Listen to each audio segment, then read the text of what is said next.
Morning, family. Good to see everyone. Happy to be together with you all. I wanted to share something that touched my heart. I was listening to a sermon by Brother Zach. I don't know which one it was. They all kind of run together at some point because I listen to a lot of them in my free time, and something I really appreciate. The internet is an amazing resource for us.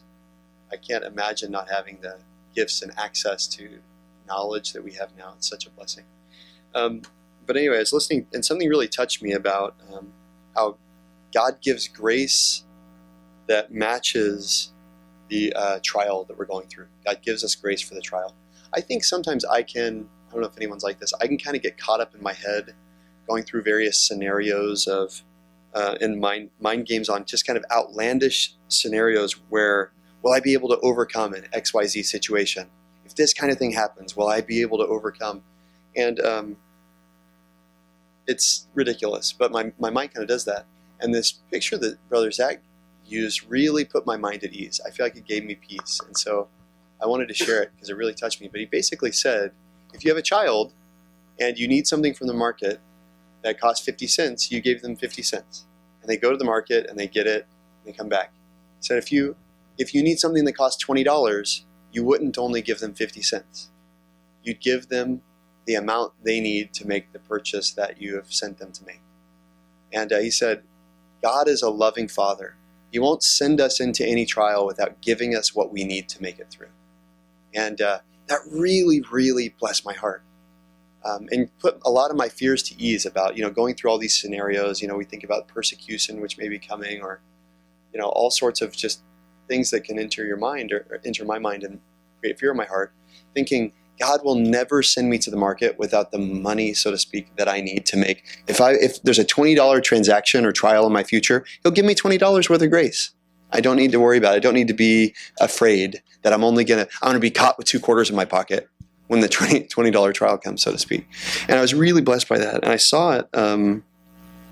I saw that I think most of it, the most important thing is that we need to be faithful with what we're given. If we're on a 50-cent mission, be faithful to spend the 50 cents doing what God asks and use the grace he's given us in the trial that we are presented with. We don't need to be so caught up with what-if scenarios and asking ourselves questions about the future so much as saying, what has God given me today? Where has he placed me? What has he asked of me? Let me be faithful with what I have, where I've been sent. And then let God take care of where he'll send me next. But we get to grow in our trustworthiness of children, as children. I thought, as a child, if I send Evie to the store with $1 and she comes back and brings what I ask her for, then I know, hey, I can give her $2 next time. If she comes back with a bunch of candy, I say, hey, where are the batteries? She says, oh, I just bought candy. So okay, I'm definitely not gonna send her on a more expensive, errand. And so I thought it's important to be faithful with what God's given us, and as we prove our faithfulness, he will entrust us with more. And he will, it says of the disciple of John and Peter after they had been beaten in Acts that they praised God that they were counted worthy to suffer for Jesus' sake. And I think it's good to remember that we have to be worthy of expensive trial, so to speak. God doesn't put persecution in the life of someone who is faithless when it comes to greed or lust or pride or things which daily, or jealousy, things which daily, besiege us. God's not going to entrust a really serious trial to us. We aren't faithful children. We're squandering our 50 cents. Why would he send us on an expensive errand? And so it's good. It was a good encouragement to me. And I saw that in the life of Shadrach, Meshach, and Abednego in Daniel, the book of Daniel. I actually saw it in Daniel's life too, and I wanted to share a couple of things that really touched me from that story. It's in Daniel 3, and we know the story that Nebuchadnezzar, he erects this big golden idol, and he asks everyone to bow down. And Shadrach, Meshach, and Abednego, who are 3 of Daniel's friends, said, no, we won't bow down to the idol. And the king gets indignant and says, no, seriously, bow down or I'm going to throw you into the fiery furnace. And to me, it's one of the kind of the most intimidating trials I think I've seen in the Bible. The fiery furnace, it says they heats it up to 7 times its normal heat. And it says in Daniel 3, in verse 22, it says, because the king's command was urgent and the furnace had been made extremely hot, the flame killed the men who carried them to the fire. But then I love verse 24. It says, "Then Nebuchadnezzar the king was astounded and stood up in haste, and he said to his high officials, 'Wasn't it 3 men that we cast bound into the midst of the fire?' And they replied, 'Certainly, O king.' And he said, 'Look, I see 4 men loosed and walking about in the midst of the fire without harm. And the appearance of the 4th is like a son of the gods.'" And to me, this shows that the amount of grace that they were given was proportional to their trial. God had called them to stand firm in an incredibly intimidating situation, but the grace he provided, he sent an angel, a visible angel, to help them. And it really touched my heart to see that the amount of grace that they were given, an angel that was there to comfort and testify to them, was sufficient for the trial that they've been given. It's a wonderful picture to me that God didn't call these men to come and suffer in the fiery furnace without also providing grace. Literally a physical angel there to testify and to, as a messenger, you're in God's will, and this is God's will for you. And I don't know when they saw the angel. I was kind of wondering about that. Was it when they were thrown in the fire? Because we know when Nebuchadnezzar saw the angel. But the story doesn't mention when the 3 of them saw. But my personal opinion is it must have been sometime between. They made a faithful testimony. In verse 16, it says, "They replied to the king, 'Nebuchadnezzar, we do not need to give you an answer concerning this matter, whether we'll bow down to the idol. If it be so, our God whom we serve is able to deliver us from the furnace with blazing fire, and he will deliver us out of your hand, O king. But even if he does not, let it be known to you, O king, that we are not going to serve your gods or worship the golden image that you have set up.'" I think that this isn't a doctrinal statement or anything like that, but I think that God, after they made that statement, I think that God showed them the grace that he was going to give them. And he showed them, he allowed them to see the angel maybe before Nebuchadnezzar did, even before they got thrown into the furnace. I think they went into the furnace fully convinced that they were already going to be delivered. That's, again, my personal opinion. But the reason I think that is, I was thinking about the story of Stephen in the book of Acts. It's not totally unfounded opinion, although it's not connected in any explicit way. But Stephen, we all know the story of Stephen in Acts 7, where he makes a bold testimony for God in the face of angry, hateful men. And he boldly declares the truth of God to these men. And then it says, the thing that struck me, he's about to be stoned. We know that Stephen's the first martyr in the church. He's about to be stoned. But in verse 54, in Acts 7, it says, "Now when they heard this," that his testimony, his bold defense of Christ, "when they heard this, they were cut to the quick, and they began gnashing their teeth at him. But being full of the Holy Spirit, he gazed intently into heaven and saw the glory of God and Jesus standing at the right hand of God. And he said, 'Behold, I see the heavens opened up and the Son of Man standing at the right hand of God.'" Can you imagine? I see Jesus standing at the right hand of God, and I see God's glory. It's almost impossible to even take in. And it says, "But they cried out with a loud voice and covered their ears and rushed at him." So moments before, but before they had an intent to stone him, I see that, but after his testimony, God gave him the grace. He gave a wonderful grace, this wonderful $20 bill to say, "You're about to be stoned. Here's my glory. You'd see my glory, and you get to see the Son of God standing at my right hand." And it really touched me to see that it wasn't while he was being stoned, it was before he was being stoned, which is a nice comfort to me. And so for that reason, in that connection, I think Shadrach, Meshach, and Abednego probably saw the angel before Nebuchadnezzar did.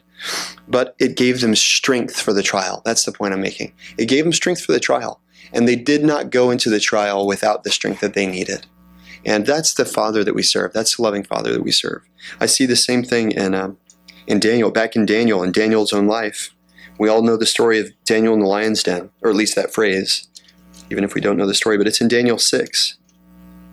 And Daniel similarly was trapped before a godless king, and he continued to serve the Lord.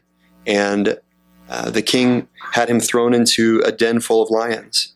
But the king was curious all night long whether Daniel was going to be saved. And so it says in Daniel chapter 6 and verse 20, it says, it's referring to the king. It says, "When he had come near the den to Daniel, he cried out with a troubled voice. The king spoke to Daniel and said, 'Daniel, servant of the living God, has your God, whom you continually serve, been able to deliver you from the lions?' And Daniel spoke to the king and said, 'O king, live forever. My God sent his angel and shut the lions' mouths, and they have not harmed me.' And I see that same thing. My God sent an angel. This wasn't an idea to Daniel. It wasn't, he spent the whole night thinking, I wonder why these lions aren't eating me. No, I think he saw a visible manifestation, a testimony of God's support, grace in the moment of trial. And it gives me comfort to see that there's no trial which God does not give us grace sufficient for. There's no way as a father he won't send us to the market, so to speak, without the money or the grace that we need for the trial. And reminded me of that song that we sang last week that Taylor added to the Spotify playlist. He giveth more grace when the burdens grow greater. It's a wonderful song. And one thing that God's laid on my heart in particular is, if I want to be counted worthy, so to speak, of a $20 trial, let alone receive the grace that I can be assured I will receive if I'm called to that, then I need to be diligent in my little 50-cent missions, so to speak. I need to be diligent and faithful. And instead of worrying about the future, I need to really be concerned with, am I faithful now with where God has placed me? And I see this even in the life of Daniel and Shadrach and Meshach and Abednego. Anybody know what their 50-cent mission is? Something very simple, almost overlookable. It's in Daniel 1. We see in Daniel 1 that their little trial, it says in Daniel 1 verse 5, the king had brought in all these sons of Israel and men from Judah. And it says in verse 5, the king appointed for them a daily ration from his choice food and from wine which he drank, and appointed they should be educated 3 years, at the end of which they were to enter his personal service. So it's a benefit. I mean, this is an amazing benefit. This is the strongest kingdom in the world. He says, hey, I want choice food and choice drink, and they're going to it's like going to Harvard Business School and eating from the cordon bleu every day, right? For 3 years in order to be prepared to serve this king. And Daniel, it says in verse 8, but Daniel made up his mind that he would not defile himself with the king's choice food or with the wine which he drank. So he sought permission from the commander of the officials that he might not defile himself. And I see there, that's a 50-cent trial. It's a little thing. Will I eat the food which has been defiled in some way? Some way it doesn't set well with my conscience. And I see here that they were, in this 50-cent trial, they were given the grace sufficient for it. It says in verse 14, it says he, which is referring to the commander of the officials, he listened to them in this matter and tested them. He gave them a little trial period. Are they okay to not eat this choice food for just a trial period? It says, at the end of 10 days, their appearance seemed better, and they were fatter than all the youths that had been eating the king's choice food. So the overseer continued to withhold their choice food and wine which they were to drink, and kept giving them vegetables. So I see in that they had a small trial, and God gave a small amount of grace, just 10 days worth of proof that it was his will was better for them. And I think it's the thing that, as I've been interacting with this in my own life, and the little bitty trials, there are little I know no trial is little in the sense that sin is serious, but there are some things which aren't as intimidating, or they're smaller. I'll give an example. I felt this week I was in the wrong as it pertained to another brother. And I wanted, in my spirit, I wanted to make it right. And immediately, as soon as I felt in my spirit, hey, just send an email and just apologize, I felt, no. He probably didn't even notice. It's not a big deal. I bet, you know what? I mean, honestly, this is what's happened, my inner dialogue, right? This is Satan's temptation. You know what? I bet it would cause him to stumble. If you apologize for this, it's such a small thing. He'll probably think worse of you. He'll probably think worse of God if you apologize for this little thing. All right. And all of this stuff is kind of going in my mind.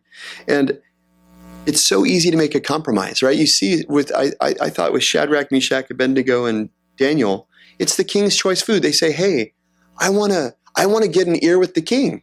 There's no way if I refuse his food, I'm not going to get his ear, right? You see how Satan is a deceiver, how subtle his temptation is. If you want to testify for the Lord, don't ruin your testimony by not eating his food. You'll offend the king, and then you'll never have a testimony before him. And I saw that even in my own life, that Satan's attack is he's trying to show me that, hey, if you disobey God and, confessing in this little way, you'll be able to hold God's name in high esteem, so to speak. And I saw that God gets more honor through my obedience, through humble obedience, than he does in me trying to find a way to make sure that he gets glory.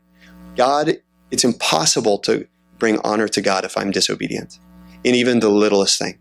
What I feel God shared with me this week is he is fully capable of defending his own name.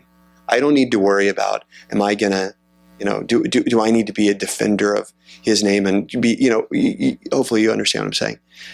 But what he's concerned with is that I obey him. And if I obey him, he will make sure that he takes care to get honor that he deserves. But whenever I disobey him, it's almost like, a foundation. I'm trying to build a structure. I want to have a good testimony, right? You could see these guys wanting to have a good testimony before the king. So surely they shouldn't offend him in the matter of food. The problem is it's a broken foundation. Disobedience is a broken foundation. And we can never think we can build anything of lasting value if we're working on a broken foundation. And the first thing is be obedient in the 50-cent trial. Even if we don't understand, even if there's good, rational reasons why we would, maybe make a compromise. We can never build something that honors God in a spirit of disobedience. We must obey even in the little things. And then God can build a structure which honors him. And we can play whatever role he wants us to play. But it's been a great encouragement to see that he gives the grace when burdens grow greater. And my job is to be faithful with what he's given me and to be humble and willing to do even what feels like ridiculous things, simple things, so that I prove to God more than anything I care that I'm obedient to you more than anything. And I want to be proven trustworthy in this little bitty trial. Hopefully you'll send me on a $1 errand next week. And maybe 20 years from now, I'll have a $20 trial. But I just want to be faithful with whatever you've given me and prove myself to be that I might be a trustworthy child in whom you can entrust more.